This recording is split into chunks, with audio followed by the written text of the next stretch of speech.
анексите што не беа потпишани, имаме разработено и коефициенти и математика, значи на тие анекси што ги дадовме до влада, кои поминаа на влада и се даде заклучок на истата, ние сега бараме и 15% на тие анекси модифицирано ради минималната плата што се покачи во март месец.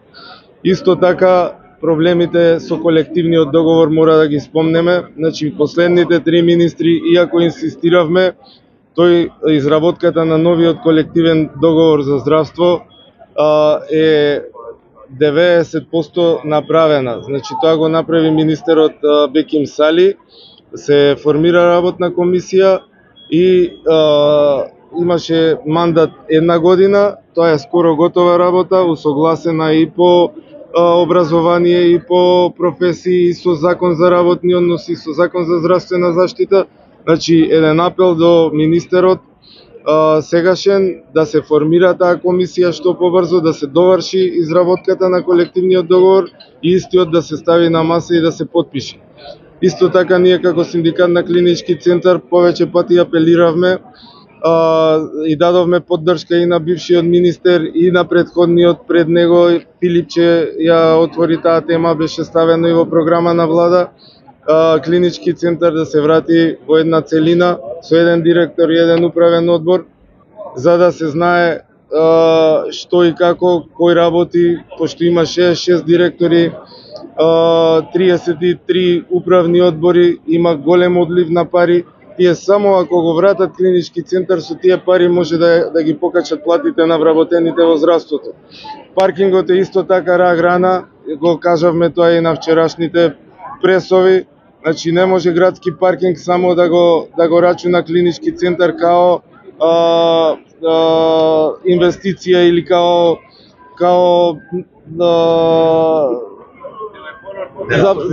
за собирање пари. Значи треба да се воспостави ред, да има контрола кој влегува, не може од двете страни да се паркираат возила, не може болничко возило со живото загрозувачки пациент да дојде до ургентен центар, а камоли до другите клиники. За договорците и за специјализантите со приватна специјализација. Значи, иако не се наши членови, ние се залагаме уште од 2012 година за нив. Значи треба за договорците на дело конечно определено да се изнајде начин, парите се обезбедени и треба да се запослат, пошто има луѓе со по 20 години по договор на дело работат по клиникиве, а не им тече ни здравствено ни пензиско образование. Специјалистите со приватните специјализанти, значи кај нив е проблемот многу посложен. Значи иако постои голем екзодус во нашето здравство, тие приватната специјализација не постои никаде на друго место во светот. Предлагаме луѓето да си се запослат во клиниките и државата да им ги исплати специјализациите и да останат во јавното здравство, за да помагаат на народот. Инаку вака приватен специјализант ќе си заврши специјализација со 5 години и еден ден нема да има во здравство, ќе си оди во јавно здравство, ќе си оди или во странство, како што го прават тоа и завршените доктори. Значи имаме максимален одлив на сите профили. Крајно време е сите политички партии да си го стават прстот на чело, го кажав тоа и вчера. Значи знаеме дека има економски екзодус и од Англија одат медицински кадар во Австралија за поголеми плати и од Германија во Норвешка, во Шведска.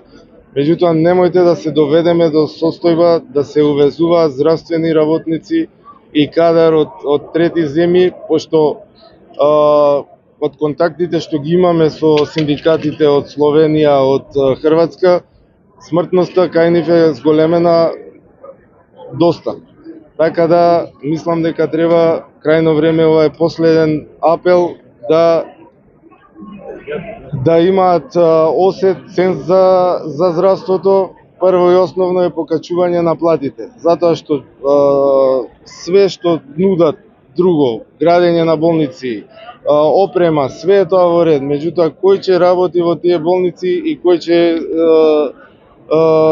биде со таа опрема, кој ќе биде кој ќе држи такви работи.